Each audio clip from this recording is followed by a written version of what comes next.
أعوذ بالله من الشيطان الرجيم بسم الله الرحمن الرحيم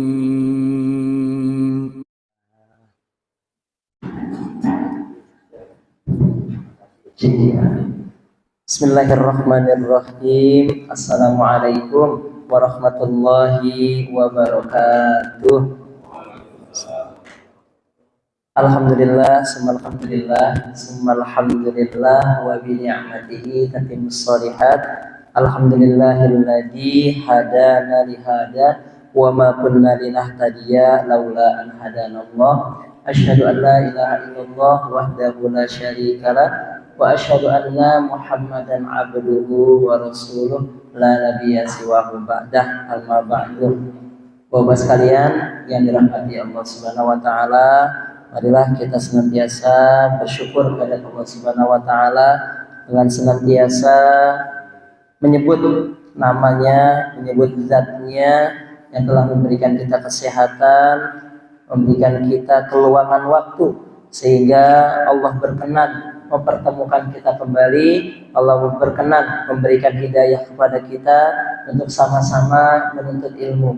Salawat dan salam semoga selalu terlimpah curahkan kepada junjungan baginda Nabi besar kita Nabi Muhammad Sallallahu Alaihi Wasallam serta para sahabatnya, keluarganya dan kita umatnya. Mudah-mudahan kita semua mendapatkan syafaat dari beliau kelak di hari akhir nanti. Amin ya rabbal alamin. Bapak sekalian yang dirahmati Allah Subhanahu wa taala, di pekan yang lalu, di pembahasan yang lalu kita sudah mengupas banyak tentang makna sholat, kenapa sholat itu diperintahkan, kenapa sholat itu diwajibkan. Memang di beberapa ayat Al-Quran Allah menjanjikan bahwasanya barang siapa yang sholat maka dia beruntung. Maka banyak orang-orang yang salah kaprah, orang-orang yang salah dalam memahami, kemudian berkata demikian, buat apa kamu sholat? Sholat tidak akan membuat kaya. Nah, ini mindset yang salah yang harus kita perbaiki. Karena Allah sudah berfirman di ayat Al-Qur'annya bahwasanya Allah itu tidak menjanjikan kaya, tidak menjanjikan kita menjadi orang kaya ketika kita sholat. Tapi yang Allah janjikan adalah beruntung. Nah, yang Allah janjikan adalah beruntung. Makanya ada kalimatnya hayya 'alas shalah, hayya 'alal falah. Salat dulu baru beruntung. Di surat lain, di surat Al-Mu'minun, qad aflahal mu'minun. Beruntunglah orang-orang yang mukmin, orang-orang yang beriman. Alladzina hum fi shalatihim khashi'un. Nah, itu kenapa Allah itu memerintahkan kita sholat, karena sholat bukan ngasih kita kekayaan, tapi memberi kita keberuntungan. Kalau keberuntungan itu cakupannya luas, bisa kaya, bisa sehat, bisa lain sebagainya. Itu beruntung, entah itu beruntung di dunia ataupun di akhirat. Tapi kalau sekedar kaya, itu hanya kaya di dunia saja. Makanya Allah tidak menjanjikan orang yang sering sholat itu akan jadi orang kaya. Tidak, tapi orang yang sering sholat, orang yang sholatnya baik, orang yang sholatnya khusyuk, itu akan jadi orang-orang yang beruntung. Beruntung di dunia, beruntung di akhirat. Nah, makanya di rukun Islam, mungkin ada yang bertanya-tanya, rukun Islam itu setelah sholat itu puasa atau zakat? Nah, ini biar kita tahu alasannya kenapa. Kok zakat duluan? Kok kenapa puasa duluan? Kalau yang beranggapan setelah sholat itu rukun Islamnya adalah zakat, maka itu sesuai dengan apa yang ada di Quran dan hadis. Jadi di Al-Quran pasti perintah sholat itu bersanding dengan perintah zakat. Wa aqimus sholah wa atuz zakat. Qad aflahal mu'minun alladzina hum fi sholatihim khashi'un walladzina hum 'aniz zakati fa'ilun. Itu pendapat yang menyatakan bahwasanya zakat duluan setelah sholat rukun Islamnya. Nah, kalau yang menyatakan puasa dulu baru zakat, jadi syahadat, sholat, puasa, zakat. Kalau yang mengatakan puasa dulu berarti itu sesuai dengan tuntunan, sesuai dengan urutannya. Jadi setelah sholat, kita puasa Ramadan. Setelah puasa Ramadan, di akhir bulan suci Ramadan, yaitu waktu afdolnya kita berzakat, maka kita berzakat. Maka itu kira-kira dua penjelasannya. Kenapa yang ketiga itu setelah sholat zakat dulu? Kenapa ketika setelah rukun Islam yang kedua zakat sholat itu adalah puasa? Nah itu dua pendapat ya. Dua pendapat. Kalau yang berkata oh zakat duluan, itu berarti sesuai dengan perintah Allah dan hadisnya, gitu kan. Tapi kalau yang berpendapat, oh puasa dulu baru zakat, nah itu berarti itu sesuai dengan urutannya. Ya. Kemarin kita sudah membahas banyak tentang sholat. Kenapa kita harus sholat? Karena memang sholat itu adalah tiangnya agama. Waman aqomaha aqomaddin. Jadi barang siapa yang sholat, maka tiangnya akan berdiri. Maka jangan salah, jangan aneh ketika kok kenapa orang Islam, kenapa agama Islam kok seperti ini gitu kan. Harusnya berdiri kokoh, agama Islamnya harusnya kuat, karena masih banyak, mohon maaf, orang-orang yang lalai dalam sholatnya. Maka di surat Al-Ma'un ada ayatnya apa ara'aital ladzi yukadzibu biddin fadzarikal ladzi yad'ul yatim fawailul lil musallin. Nah, itu tanbih atau peringatan kepada orang-orang yang sholat. Orang-orang yang sholat seperti apa? Orang-orang yang sholat karena ingin dilihat. Alladzina hum yura'un, gitu kan. Ada lagi orang-orang yang sholatnya karena berdasarkan kebutuhan. Nah itu ya. Itu kenapa sholat itu sangat penting. Kenapa sholat itu bisa menjadikan agama Islam itu kokoh, karena sesuai dengan sabda Nabi, perkataan Nabi. Jadi sholat itu adalah sebagai imaduddin, as-sholatu imaduddin. Sholat adalah tiangnya agama. Faman aqomaha aqomaddin. Jadi kalau tiangnya ini sudah berdiri, sudah kokoh, maka kita akan kokoh, ya insya Allah. Nah, kemarin kita sudah bahas tentang makna sholat, sholat itu apa, kemudian dalil-dalil tentang sholat, kenapa kita disuruh sholat, kenapa kita jadi orang yang beruntung ketika setelah sholat. Nah, kemarin kita sudah membahas juga tentang rukun sholat. Nah, rukun sholatnya kemarin ada dua yang belum kita bahas ya.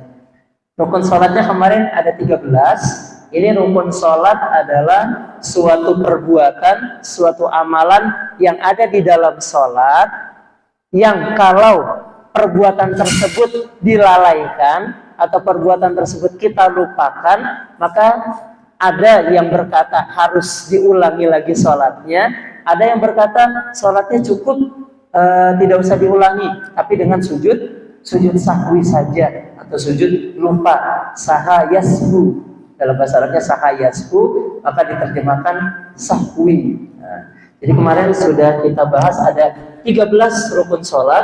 Yang pertama adalah niat. Ini niat biar kita tidak salah.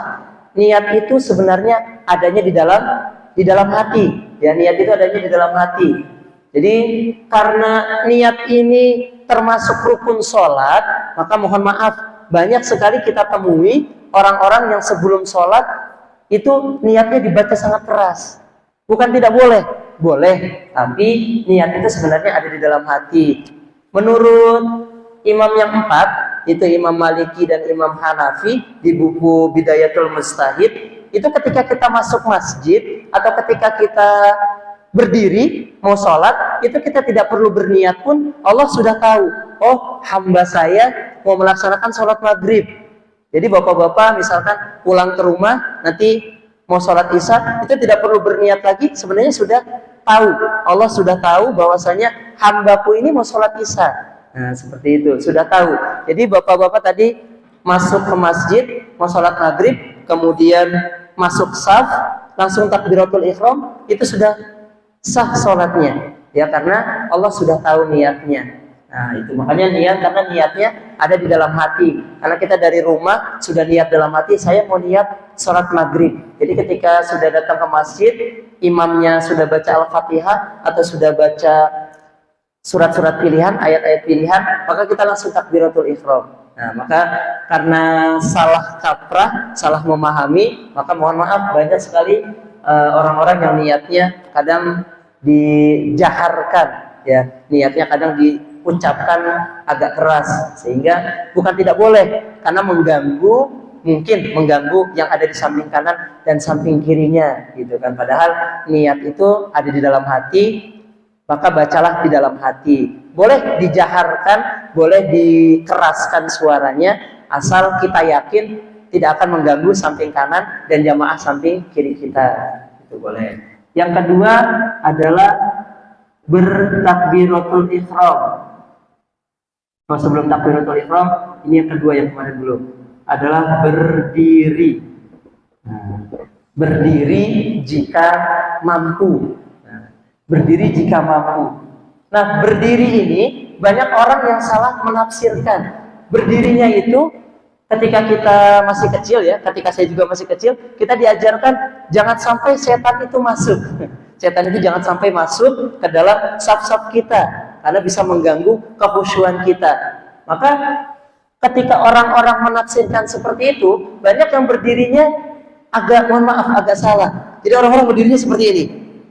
Nah, ini kalau kita tafsirkan, kalau kita tadabburi, ini kalau berdiri seperti ini, itu persis seperti, mohon maaf, orang lagi main bola, lagi menghadapi tendangan bebas, gitu kan? Jadi tangannya seperti ini, kakinya seperti ini. Jadi sedang menghadapi tendangan bebas. Jadi kalau bapak-bapak lihat pemain-pemain bola, ketika ada tendangan bebas, pasti kakinya seperti ini. Kakinya seperti ini, tangannya seperti ini. Sama sikap ini juga ketika kita sedang upacara bendera. Nah, sikap kita sedang upacara bendera pasti seperti ini. Siapnya adalah seperti ini. Tapi kalau sebenarnya sholat itu berdirinya adalah kakinya lurus seperti ini. Nah, kakinya lurus seperti ini. Jadi jari kelingkingnya itu nempel dengan jari kelingking samping kita. Seperti ini juga sama, pasti nempel, nanti nempel. Cuma nanti akan berbentuk segitiga seperti ini.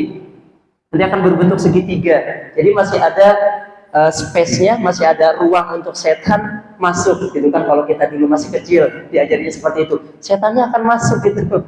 Setannya akan masuk, akan ganggu kita. Makanya ketika sholat ada yang nguap, ada yang ngantuk, nah itu setannya masuk berarti. Nah, makanya berdirinya, ketika berdiri usahakan kakinya lurus seperti ini, ya, lurus seperti ini. Memang banyak kita temui dimanapun kita sholat, ketika kita datang di masjid manapun, pasti kakinya seperti ini, ya, kakinya seperti ini. Mohon maaf, karena memang mungkin sudah dari dulu, sudah dari kecil, sudah dari semenjak kecil, mungkin dipahamkannya berdirinya seperti ini. Yang penting kelingking kita menyentuh kelingking orang lain. Memang betul, kelingkingnya pasti menyentuh kelingking orang lain. Cuma nanti yang terjadi adalah kakinya jadi segitiga, gitu kan. Tapi kalau seperti ini, insya Allah nempel semua. Ya, insya Allah nempel semua. Jadi lurus kakinya seperti ini. Jadi tidak nyerong seperti ini. Jadi kakinya lurus. Nah, ini berdiri bagi yang mampu. Kalau yang tidak mampu berdiri seperti apa? Kalau yang tidak mampu berdiri boleh sambil berbaring. Tidak bisa sambil berbaring, boleh pakai isyarat. Kalau tidak bisa pakai isyarat, ya berarti dalam hati. Kalau tidak bisa dalam hati juga, berarti disolatkan. Itu. Kemudian yang ketiga, takbiratul ihram.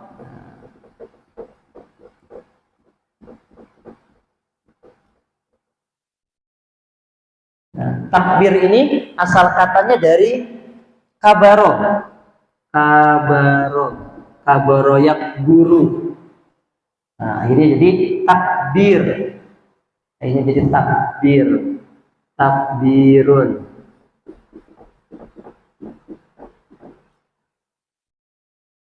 Akbaro yukbiru. Nah, akbaro yukbiru takbiron.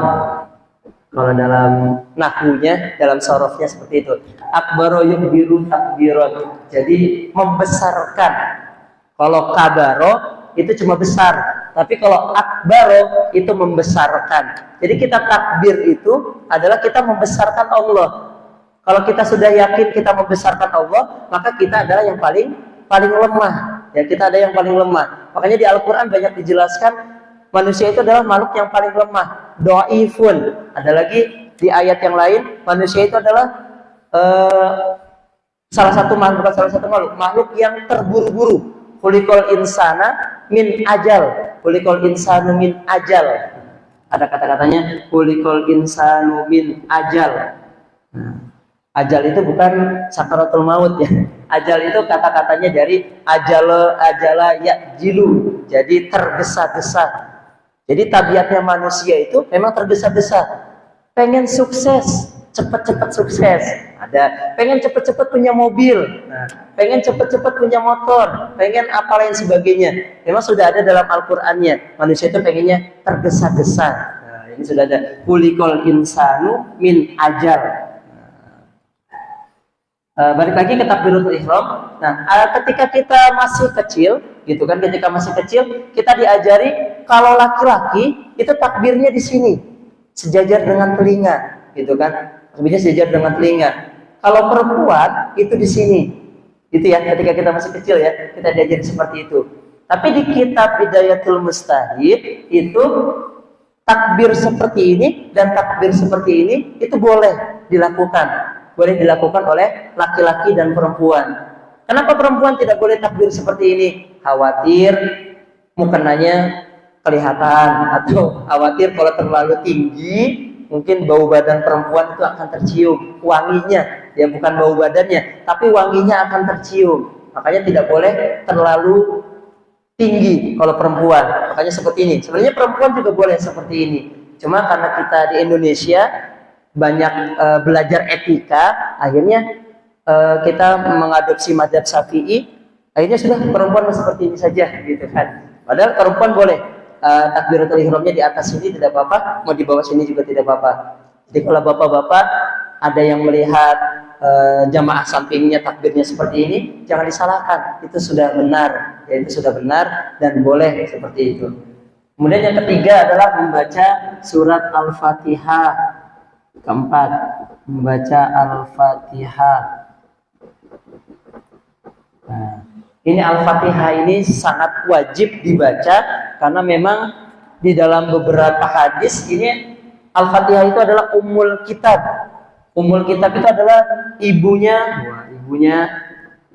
kitab. Ummul kitab. Ya. Ummul kitab. Jadi ibunya kitab. Jadi maksudnya ibunya kitab itu seluruh apa yang ada di Al-Quran dari juz 1 sampai juz 30 itu semuanya sudah termaktub, sudah ada di dalam surat Al-Fatihah. Nanti dijelaskan di surat-surat yang lain penjelasannya. Jadi semuanya sudah tercakup di surat Al-Fatihah. Adapun nanti penjelasannya itu di surat-suratnya yang lain.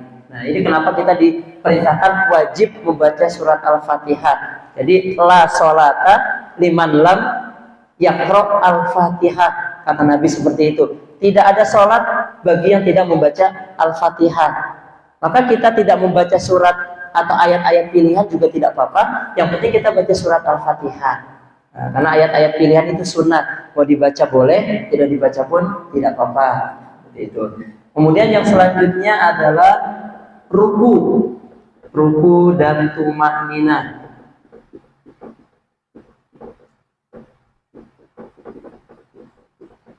Nah, ini ruku sudah tahu ya Bapak ya. Kalau ruku, kemudian selanjutnya sujud dan tumakninah.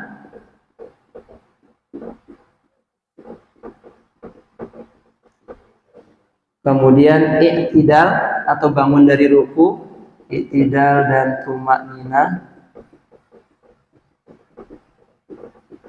2, 3, 4, 5, 6, 7. Kemudian sujud. Oh, kebalik ya, harusnya tidak dulu baru sujud ya. Kebalik, tidak dulu baru sujud. Mohon maaf. Iya, tidak dulu baru sujud ya. Nah, ya sujud.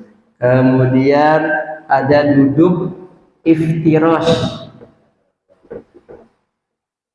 Duduk iftirashi. Duduk iftirashi ini duduk ketika duduk antara dua sujud dan juga duduk tahiyat awal. Kemudian selanjutnya ada duduk tawarruk. Duduk tawarruk. Ini duduk tahiyat akhir. 1, 2, 3, 4, 5, 6, 7, 8, 9. Kemudian yang ke-10 membaca sholawat, membaca tahiyat akhir.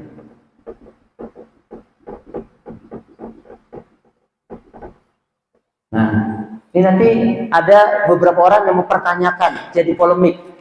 Kok kenapa tidak ada tahiyat awal? Kenapa tidak ada tahiyat awal di rukun sholat? Padahal tahiyat awal kan ada. Penjelasannya adalah kenapa tidak ada tahiyat awal, karena ada satu sholat di mana rakaatnya cuma 2, yaitu sholat subuh. Tidak ada tahiyat awalnya. Makanya tahiyat awal tidak masuk ke dalam rukun sholat. Sholat sunnah pun sama. Sholat sunnah pun kan semuanya 2 rakaat ya. Makanya tidak ada tahiyat awal. Makanya tahiyat awal tidak masuk ke dalam rukun sholat. Kemudian yang selanjutnya membaca sholawat Nabi.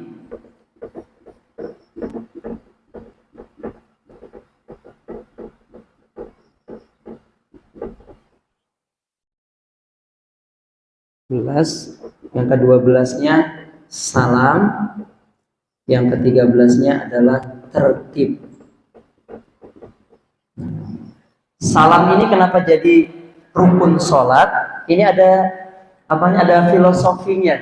Jadi kalau kita tadaburi, kenapa kita harus salam ke kiri dan salam ke kanan, menengok ke kiri dan menengok ke kanan? Jadi kita mendeklarasikan diri kita kepada jamaah di samping kanan kita dan jamaah di samping kiri kita, bahwasanya ini loh saudaraku yang ada di kanan, saudaraku yang ada di kiri. Kalau kamu bersama saya, maka kamu akan selamat. Saya tidak akan mengambil hak kamu, saya tidak akan mencederai kamu, saya tidak akan melukai dirimu. Nah, itu maknanya salam. Kenapa kita harus salam tengok ke kiri dan tengok ke kanan? Jadi kita mendeklarasikan, ini loh saya nggak akan mengambil barang selain milik saya, gitu kan? Saya tidak akan mengambil barang milik jamaah di samping kanan saya dan jamaah di samping kiri saya. Saya tidak akan menyakiti hati jamaah di samping kanan saya dan jamaah di samping kiri saya. Saya tidak akan melukai ataupun mencederai jamaah di samping kanan saya dan jamaah di samping kiri saya. Itu filosofinya kenapa salam harus nengok kanan dan nengok kiri. Jadi saudaraku, kalau kamu bersama saya, kamu akan selamat. Saya tidak akan mencederai kamu dan lain sebagainya. Nah, itu filosofinya kenapa ada salam ya. Nah, ini 13 rukun sholat, arkan sholat. Ini 13 yang harus kita laksanakan dan tidak boleh terlewat. Kalau terlewat salah satunya, ada yang mengatakan harus diulang dari awal, ada yang mengatakan cukup dengan sujud sahwi. Cukup dengan sujud sahwi. Sujud sahwi. Cukup dengan sujud sahwi. Cukuplah sujud sahwi aja, nggak usah diulangi lagi sholatnya. Ada yang berpendapat seperti itu. Nah, ini 13 rukun sholat ini harus ada di dalam 5 kali sholat wajib. Ya, harus ada di dalam 5 kali sholat wajib dan juga di sholat-sholat sunnah. Ya. Ini tidak boleh terlupakan dan tidak boleh dilewatkan. Nah, tadi kita sudah pembahasan sampai takbiratul ihram. Nah, membaca Al-Fatihah ini juga memang karena rukun sholat. Maka ketika saya dulu kecil, itu yang diajarkan setiap hari itu adalah baca surat Al-Fatihah terus sampai bosan gitu. Bagaimana supaya Al-Fatihahnya baik dan benar? Kenapa harus seperti itu? Karena Al-Fatihahnya dipakai setiap sholat. Sholat sunnah dibaca, sholat wajib dibaca.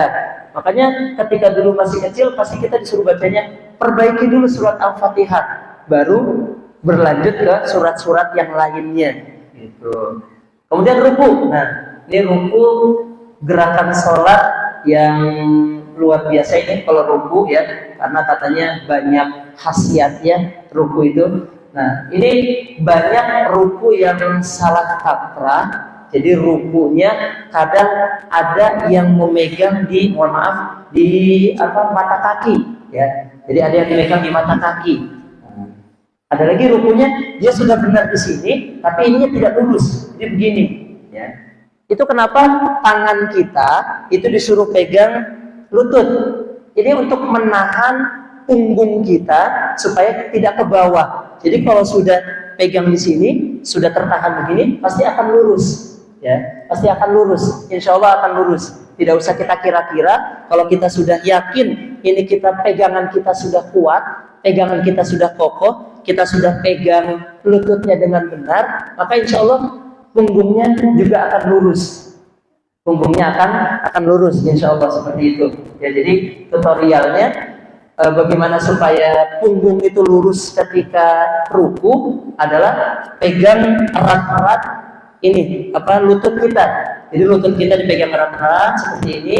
Ini sebagai penopang kita supaya kita tidak punggung kita tidak jatuh ke bawah. Kalau pegangannya kurang kokoh, kurang erat, maka akan jatuh ke bawah seperti ini. Makanya harus dipegang dengan erat seperti ini. Mau seperti ini, mau seperti ini, itu terserah, itu versi masing-masing. Boleh, yang penting adalah pegang lututnya. Mau pegang lututnya 2 begini, mau 3, mau 4, itu terserah, itu versi masing-masing, nggak apa-apa. Nah, kemudian i'tidal, ini bangun dari ruku. Nah, ini kadang orang kebanyakan takbiratul ihram. Ya, orang kebanyakan takbiratul ihram. Bangun dari rakaat pertama ke rakaat kedua, angkat tangan lagi takbiratul ihram. Kemudian i'tidal, takbiratul ihram. Sebenarnya yang harusnya takbiratul ihram itu di mana saja? Yang pertama itu ketika takbir pertama. Takbir pertama namanya takbiratul ihram.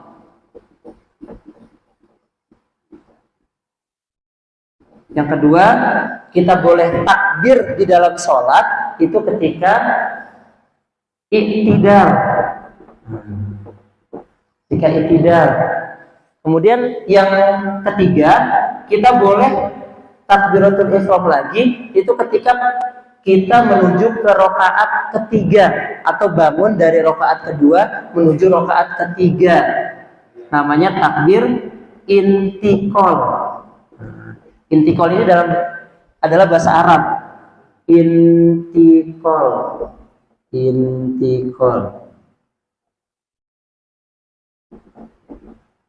Intikolun. Intikal ini dalam bahasa Arab diambil dari kata dasarnya nakola.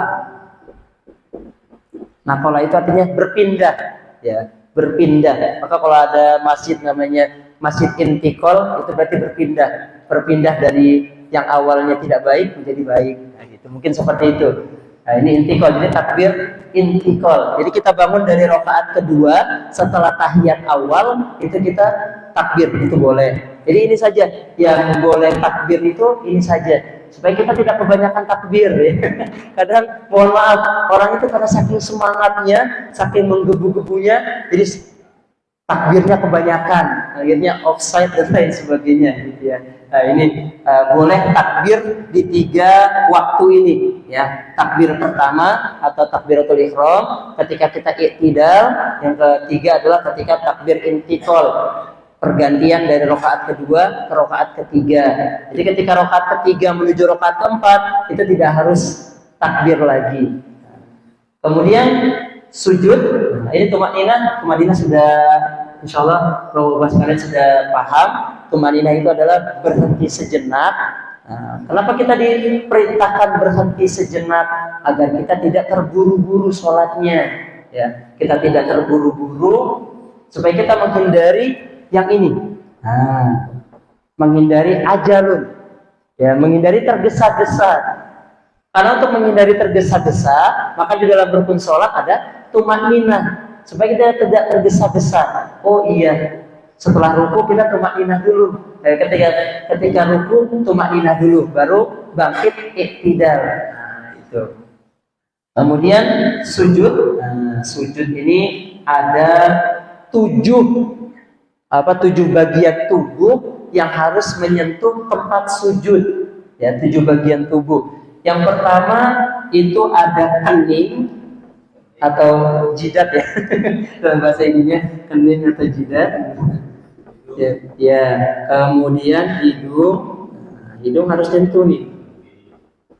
Kebanyakan dari kita, mungkin saya juga pernah melakukan seperti itu karena mungkin karpet masjidnya itu ya banyak debunya, akhirnya hidungnya nggak mau ditempelkan ke tempat sujud, gitu kan? Hidungnya nggak mau ditempelkan ke tempat sujud, takut bersin dan lain sebagainya. Ada seperti itu, ya. Ada seperti itu. Kemudian setelah hidung itu ada telapak tangan, dua telapak tangan.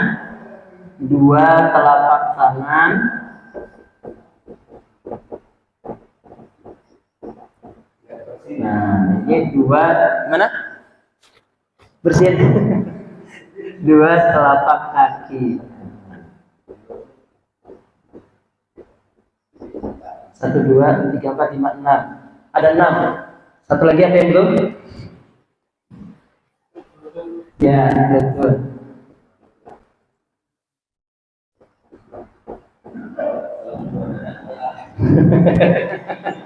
Iya. Jadi kebanyakan, ya mohon maaf, jadi karena takut bersin, akhirnya hidung itu jadi malas gitu ditempelkan ke tempat sujud. Nah, makanya itu sebenarnya filosofinya kenapa hidung itu ditempelkan ke tempat sujud, jadi sebagai pengingat kita, oh iya, kita itu tercipta dari tanah, gitu kan, tercipta dari tanah. Makanya setan itu sombong. Kenapa setan itu sombong? Iblis itu sombong. Karena iblis itu tercipta dari api.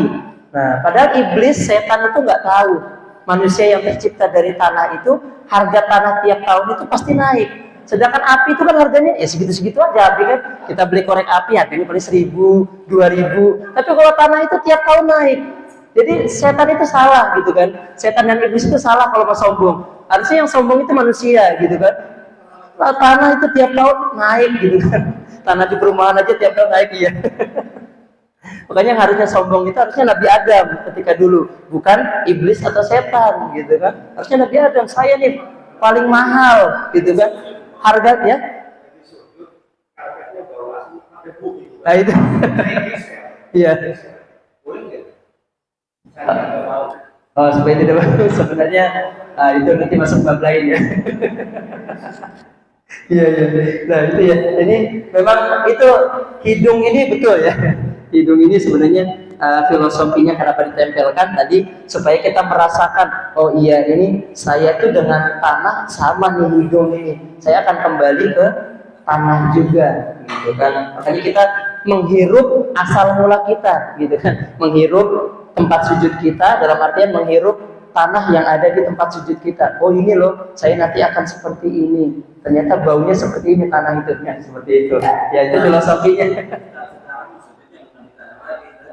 Ya di keramik ya. Betul. Sekarang alhamdulillah ada keramik gitu kan. Kalau dulu kan di tanah langsung ya. Sekarang ada keramik, ada karpet, ada sejadah ya. Alhamdulillah. Nah telapak tangan harus seperti ini ya. Telapak tangan. Ada yang mengatakan sujudnya harus telapak tangannya di samping telinga, seperti ini, di samping telinga. Boleh. Ada lagi yang mengatakan boleh di bawahnya. Nah, itu sebenarnya sesuai dengan tata cara takbiratul ihram kita. Kalau takbiratul ihram kitanya seperti ini, berarti ketika sujud kita pun seperti ini. Nah, seperti itu. Ketika kita takbiratul ihramnya sejajar dengan telinga, maka sujud kita pun harus sama, sejajar dengan telinga, telapak tangannya. Nah, sebenarnya filosofinya seperti itu. Jadi ketika kita sujud, itu sama saja ketika kita berdiri dan takbiratul ihram. Jadi posisi kita sujud itu menandakan posisi kita ketika takbiratul ihram. Kalau kita takbirnya di samping telinga, telapak tangannya, maka ketika sujud pun di samping telinga. Tapi kalau kita takbiratul ihramnya di sini, maka ketika sujud kita pun di sini. Nah, seperti itu sebenarnya ya.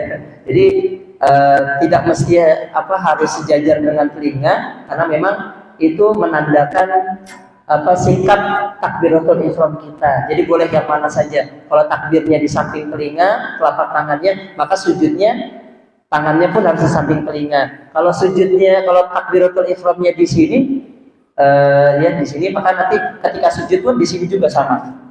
Gitu. Jadi jangan disalahkan, itu sama. Betul ya. Nah, itu sujud, kemudian lutut. Nah, di lutut juga harus menyentuh sini, harus menyentuh tangan. Nah, yang selanjutnya adalah telapak kaki. Nah, ini telapak kaki, mohon maaf banyak antara kita yang mungkin karena terburu-buru atau tergesa-gesa akhirnya salah gitu kan. Nah, sebenarnya kakinya itu harusnya ditekuk seperti ini. Jadi jari-jari kakinya itu harusnya menghadap kiblat. Tapi banyak orang yang seperti ini, lurus. Ya, banyak orang yang lurus. Ya, banyak orang yang lurus. Tapi di dalam beberapa kitab, entah itu Bidayatul Mustahid atau Fathul Qorib dan lain sebagainya, itu kakinya harusnya jari-jari kakinya itu menghadap kiblat.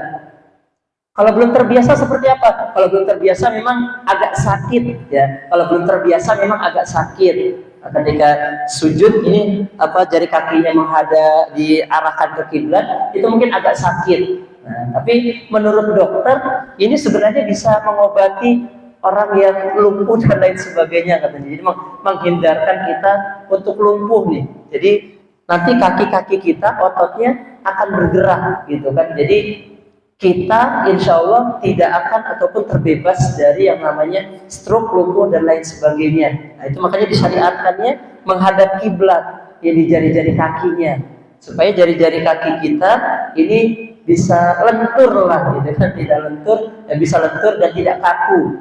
Kalau seperti ini akan kaku gitu kan. Nah, makanya harus menghadap ke kiblat, diusahakan menghadap kiblat. Gitu. Jadi nah ini beberapa yang harus menyentuh tempat sujud ya, tempat yang harus menyentuh tempat sujud. Nah, ini. Kemudian yang selanjutnya adalah duduk iftiroshi. Nah, duduk iftiroshi ini itu duduk di antara dua sujud atau duduk ketika tahiyat awal. Nah, karena kita waktu sujudnya kakinya adalah seperti ini, ya, mohon maaf, kakinya seperti ini, maka nanti ketika duduk iftirosh itu tinggal ditekuk seperti ini aja kakinya. Nah, jadi seperti ini. Ada yang seperti ini boleh, ya. Ada yang seperti ini boleh, ada yang lurus sekali boleh, nggak apa-apa. Yang penting jari-jari kakinya menghadap kiblat, gitu kan. Mau lurus seperti ini boleh, tapi kalau agak sakit seperti ini boleh, tidak apa-apa. Ya boleh seperti ini. Jadi kaki yang sebelah kiri itu kita duduki, ya kita duduki. Nah seperti ini boleh, mau seperti ini boleh. Jadi mau lurus seperti ini tidak apa-apa, mau seperti ini juga tidak apa-apa. Ya. Nah itu namanya duduk iftirosh. Nah kalau duduk tawarruk, kalau tadi duduk iftirosh itu diduduki, kalau duduk tawarruk maka dimasukkan ke dalam, gitu kan. Jadi mohon maaf banyak kita lihat ketika duduk tawarruk itu orang-orang sering begini ya. Duduk tawarruk orang-orang seperti begini karena mungkin capek atau apa dan lain sebagainya, mungkin wah sakit seperti ini. Nah, itu memang jalan darah kita sedang kita latih supaya tidak, kalau menurut dokter supaya tidak membeku lah gitu kan, supaya tidak membeku, supaya kita terhindar dari stroke, lumpuh dan lain sebagainya. Makanya jangan seperti gini kan. Nah, makanya di sini seperti ini kan, ada yang lurus juga seperti ini ada. Kalau lurus itu agak sakit, bolehlah seperti ini, nggak apa-apa ya. Itu duduk tawarruk, kemudian membaca tahiyat akhir. Membaca tahiyat akhir ini insya Allah bapak-bapak sekalian sudah hafal ya. Ada dua versi, ada yang at-tahiyatul, ada yang lain sebagainya. Nah, itu boleh pakai yang mana saja, sama saja sebenarnya. At-tahiyatulillah dan lain sebagainya. Kemudian membaca salawat Nabi, ada yang salawat Nabinya pakai Allahumma sholli ala Muhammad, gitu kan? Allahumma sholli ala Muhammad. Ada yang pakai seperti ini, ada yang ditambahkan ala sayyidina. Ala kebanyakan sayyidina. Sebenarnya dua-duanya betul. Kita tidak pakai yang ini pun tidak apa-apa. Ya, Allahumma sholli ala Muhammad saja boleh, atau Allahumma sholli ala sayyidina. Karena sayyidina itu dalam bahasa Arab itu artinya adalah mister atau tuan. Iya, Mister atau Tuan, ya. Tapi kalau di sini artinya adalah baginda Nabi, gitu kan? Baginda Nabi Muhammad, baginda Nabi Ibrahim. Nah, itu, ya. Kok kenapa yang disebut itu Nabi Ibrahim dan Nabi Muhammad saja? Nabi-nabi yang lain tidak disebut. Kalau Nabi Ibrahim itu kenapa disebut? Karena beliau adalah bapaknya para nabi. Karena dari beliau nanti lahirlah nabi-nabi, dua golongan nabi. Yang pertama itu Ibrahim, ya, Nabi Ibrahim. Dari Siti Hajar itu lahir Nabi Ismail. Dari istri yang satu lagi, Siti Sarah, itu lahir Nabi Ishak. Nah, ini kita belajar sejarah sedikit, ya. Kenapa sih kok Nabi Ibrahim dan Nabi Muhammad aja, Nabi yang lain pasti iri gitu. Nah, dari Nabi Ismail ini cuma melahirkan satu nabi keturunannya, yaitu Nabi Muhammad. Kalau dari Nabi Ishak itu nabi-nabi yang jumlahnya selain dari Nabi Muhammad. Pokoknya selain dari Nabi Ibrahim kan Nabi ke-6, Nabi Ismail ke-7, Nabi Isa ke-8. Jadi dari Nabi ke-9 sampai Nabi ke-24 itu lahirnya dari Nabi Ishak. Dan itu semuanya diutus kepada orang-orang Yahudi. Diutus kepada orang-orang Yahudi. Kenapa diutus kepada orang-orang Yahudi? Kenapa kok banyaknya diutus kepada orang Yahudi? Karena orang Yahudi itu salah satu ya, termasuk kaum yang paling susah dikasih tahu, paling dalam bahasa Jawanya itu paling dablek ya gitu ya, paling susah dikasih tahu, paling dablek gitu kan dikasih tahu. Iya betul seperti itu. Makanya ketika seluruh dunia mengutuk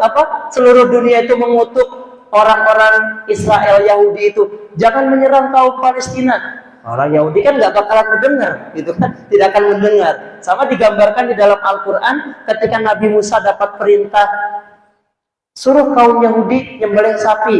Akhirnya banyak pertanyaan, sapi yang seperti apa, warnanya apa, ada tanduknya atau tidak. Nah itu karakter orang Yahudi, agak sulit diatur. Nah, kalau iya betul banyak pertanyaan.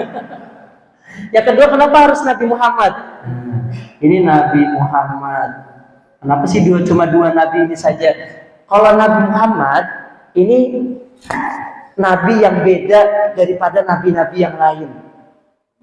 Ya. Kalau di dalam Al-Quran, Nabi Musa ketika dikejar sama Fir'aun, itu ada ayatnya, Inna lamudrokun, kata teman-temannya, kata pengikut-pengikut Nabi Musa, Inna lamudrokun, kita pasti ketangkep Nabi Musa, kita pasti dipenjara, kita pasti disiksa. Nah, kata Nabi Musa, kalla, tidak akan. Inna ma'iya Rabbi sayahdin. Nah, kata-katanya inna ma'iya Rabbi. Nah, sesungguhnya Tuhanku bersamaku. Kalau Nabi Musa, inna ma'iya Rabbi sayahdin. Sesungguhnya Tuhanku bersamaku, sayahdin, dan akan memberikan petunjuk kepadaku. Akhirnya diberikan petunjuk, suruh menepuk tongkatnya kepada air laut, ya, akhirnya terbelah air lautnya. Kalau baginda Nabi Muhammad beda kata-katanya. Ketika beliau dikejar oleh kaum kafir Quraisy, ketika itu peristiwa hijrah dari Makkah ke Madinah, beliau bersama sahabat tercintanya yaitu Abu Bakar dikejar-kejar, kemudian masuk ke dalam gor atau goa Hiro. Ketika itu Abu Bakar sangat ketakutan. Nabi Muhammad, kita pasti akan ketangkap nih, kita pasti akan dibunuh. Nah, Nabi Muhammad kata-katanya, la tahzan innallaha ma'ana. Innallaha ma'ana. Jangan sedih, karena sesungguhnya Allah bersama kita. Nah, itu yang membedakan Nabi Muhammad dengan Nabi yang lain. Kalau Nabi yang lain berkata, Inna ma'iya Rabbi, Tuhanku bersamaku. Nah, kalau Nabi Muhammad, Innallaha ma'ana, jangan takut saudaraku, jangan takut temanku, Allah bersama kita. Nah, itu kenapa yang ada di sholawat Nabi itu hanya Nabi Muhammad dan Nabi Ibrahim, karena Nabi Muhammad beda dengan nabi-nabi yang lain. Ini sesuai dengan yang digambarkan di Al-Quran. Nah, kemudian salam tadi kita sudah bahas. Yang terakhir adalah tertib. Ini tertib berarti dari awal sampai akhir harus berurutan. Nah, itu Bapak-Bapak sekalian, kajian ataupun ilmu tentang sholat yang bisa kita bahas hari ini. Yang mau bertanya boleh silakan bertanya sambil menunggu sholat isya. Enggak, silakan. Waalaikumsalam warahmatullahi wabarakatuh. Selama ini sampai yang punya cucu, Iya. saya masih bertanya-tanya di dalam Heeh. ini dalam syahadat itu Allah tidak Heeh. seperti ini. Sebenarnya artinya apa? Saya belum tahu. Iya. Dan kedua, dalam tahiyat awal, Heeh. betulkah? Karena saya juga dalilnya tidak tahu. Heeh. Cuma karena orang tua turun dan ustaz-ustaznya. Iya, betul. Tahiyat awal itu sampai Allahumma sholli ala sayyidina Muhammad Heeh. wa ala ali. Iya, betul. Apa alasannya tidak ada dengan wa ala ali? Iya, betul. Baik, itu betul sekali ya, Pak Mustari, betul. Dua hal tadi memang kita secara tidak sadar itu secara turun-temurun kita dapatkan tanpa kita tahu ini tuh apa sih maksudnya gitu kan ya. Nah, tadi yang pertama itu kenapa kita harus seperti ini tangannya, itu menunjukkan bahwasannya kalau di beberapa kitab itu ada bahwasannya itu ingin menunjukkan bahwasannya Allah itu cuma satu. Nah, ini tangan, kenapa tangannya menunjuk satu? Allah kita satu, kita yakin di Allahnya satu, gitu kan? Jadi kita secara sadar kita mendeklarasikan diri kita, saya percaya Tuhannya cuma satu. Tuhan saya cuma satu dipercaya, gitu kan? Tapi perihal ini ada yang digoyang-goyang atau ada yang seperti ini, itu nggak bisa dibicarakan ya. Yang penting ini tadi yang jadi pertanyaan Pak Mustari adalah ini kenapa harus seperti ini? Itu karena memang ini kita mendeklarasikan Tuhan saya cuma satu nih, Tuhan saya satu, tidak ada Tuhan yang lain. Jadi setelah kita dalam tahiyat itu seperti ini satu, maka di dalam hati kita pun harus benar-benar setelah sholat selesai, oh Tuhan saya cuma satu, tapi bisa melihat seluruh alam semesta. Nah, itu kira-kira seperti itu. Kemudian yang kedua itu perihal kenapa kok tahiyat awal itu cuma sampai Allahumma sholli ala sayyidina Muhammad saja.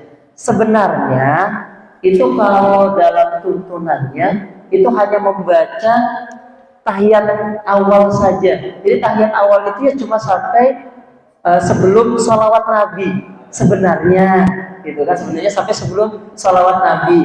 Tapi karena ajaran kita dari turun temurun dari guru-guru kita yang awal, gitu kan, dari orang tua kita juga doktrinnya seperti itu, sampai Allahumma sholli ala Muhammad saja, Allahumma sholli ala sayyidina Muhammad saja. Nah, seperti itu. Ya, ada sampai situ aja. Asyhadu anna Muhammadan Rasulullah. Udah. Betul, sampai pembacaan syahadat itu aja sebenarnya. Selesai sampai baca syahadat itu saja, harusnya kita sudah berdiri, gitu kan. Tidak perlu menambahkan Allahumma sholli ala sayyidina Muhammadnya, gitu sebenarnya. Tapi kalau mau dibaca, boleh, tidak apa-apa sebenarnya. Tidak dipersalahkan dan tidak diinginkan juga. Itu kira-kira saja. Mohon maaf, apabila ada salah. Enggak, yang lain boleh. Iya. Iya. Iya. Oh ya, betul. Kalau mana ya? Apa namanya? Kaki ketika sujud, ini terakhir. Kaki ketika sujud itu ada yang dibuka, ada yang ditutup, gitu kan? Itu maknanya apa? Sebenarnya itu tidak termasuk dalam rukun ya. Sebenarnya itu hanya tabiat kita saja. Kenapa kakinya ditutup? Itu khawatir kita tidak pakai apa-apa di dalam, akhirnya mengganggu kekhusyuan orang yang di belakang kita gitu. Wih, nggak pakai apa-apa nih kalau di depan saya gitu. Khawatir seperti itu. Makanya disyariatkan kalau di Indonesia ditutup aja, gitu kan, ditutup. Gitu. Karena dia orang Indonesia itu kan pakainya sarung, ya. Ya, di Indonesia itu kan terkenalnya pakai sarung, gitu kan. Karena pakai sarung itu khawatir kelihatan, maka ditutuplah. Ini ketika kita sujud, maka jadinya ditutup seperti ini. Nah, ketika sujud dia ditutup, jadi kakinya ditutup seperti ini. Sebenarnya begini pun tidak apa-apa. Karena orang-orang Arab pun seperti itu, karena mereka pakainya baju gamis besar ya, pakai baju gamis besar dan pakai celana dalamnya, gitu kan. Nah kalau kita kan pakai sarung, makanya khawatir kita lupa, gitu kan, terburu-buru dari rumah mandi mau ke masjid, kita lupa nggak pakai, mohon maaf, dalaman dan lain sebagainya, maka udah ditutup aja, lebih aman. Sebenarnya seperti itu. Iya iya, iya iya, iya iya. Iya. Iya iya.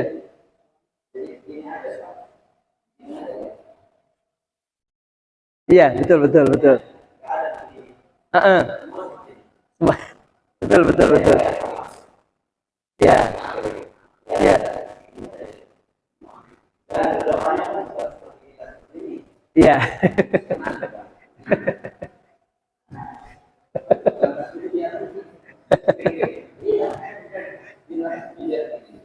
Nah, iya betul betul betul. Sudah itu. Iya. Itu karena kita memang mengadopsi etika ya, makanya tadi saya sebutkan kita mengadopsi etika, maka kita pakai adalah Syafi'i, maka apa yang kita pakai di sholat itu berdasarkan etika gitu kan, khawatir kelihatan tidak sopan dan lain sebagainya, betul kata Bung Sari, betul tadi ya. Iya betul, tadi madhab lah, gitu aja. Ya ada yang seperti itu, ya. Makanya bersedekap itu tidak ada dalam rukun sholat. Jadi ketika sholat boleh seperti ini, boleh bersedekap seperti ini, boleh, ya, karena tidak ada di rukun sholatnya. Kecuali ada di rukun sholatnya harus bersedekap, berarti kita harus bersedekap. Ya, itu yang ada takbiratul ihram. Setelah itu tangan kita mau di sini boleh, tangan kita mau di sini boleh, tidak apa-apa, gitu kan. Bahkan ketika zamannya Nabi perang itu tangannya dipegang pegang ini pedang, gitu kan ya, pegang pedang di sebelah sini. Nah, seperti itu. Kenapa bersedekap tidak dimasukkan ke dalam itu? Iya, betul betul. Ada lagi? Oh iya betul betul, kita sholat isya dulu. Betul betul ya ya. Kalau bahas tambah banyak ya. Iya betul. Nanti kita sambung di pekan yang datang ya, di depan yang akan datang. Terima kasih atas perhatiannya.